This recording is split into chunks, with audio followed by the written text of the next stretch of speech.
Hello mga mesas, hello mga mare. For today's video ay kami punta sa Barangay Magsaysay at pa-blow out ni Ate Nora, mga mesas mga mare, dahil nakapag-graduate na naman siya ng kanyang isang anak sa kolehiyo. At bukod po doon ay siya po ay bagong lipat po sila sa kanilang bagong bahay. Kami pinasundo sa anak na sa isang lalaki kaya hindi na nakatanggi mga meses mga mare. O ay bayan po ang bahay ni Leonora. Mga meses mga mare, nakakatuwa di po ba ganan dahil sa paglilinis ng kuko.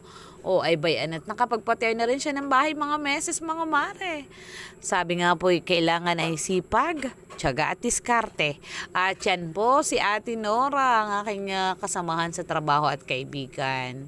Yan nakadilaw na yan O ay di po baga mga meses ayos na ayos yan Kami nga po ay natutuwa para sa kanya at sabi nga po unti-unti na pong natutupad yung aming mga pangarap, ang mga pangarap ng bawat isa sa amin.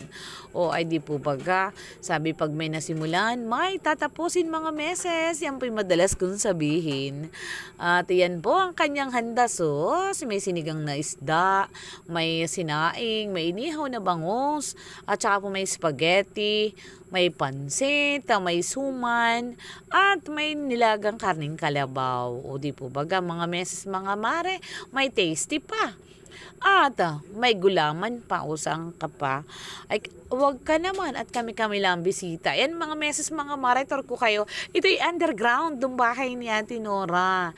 Ayan, lalagyan na lang niya ng kama. O di po baga ayos na ayusan Ay talaga namang wala akong masabi.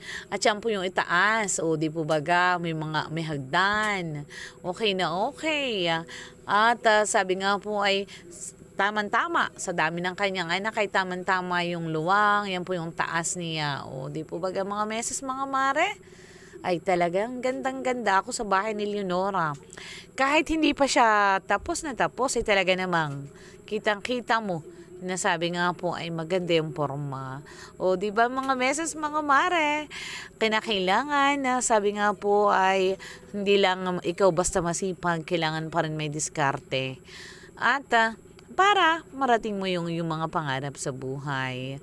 O di ba mga meses mga mare? So yan guys, yan po ang bahay ni Ate Nora.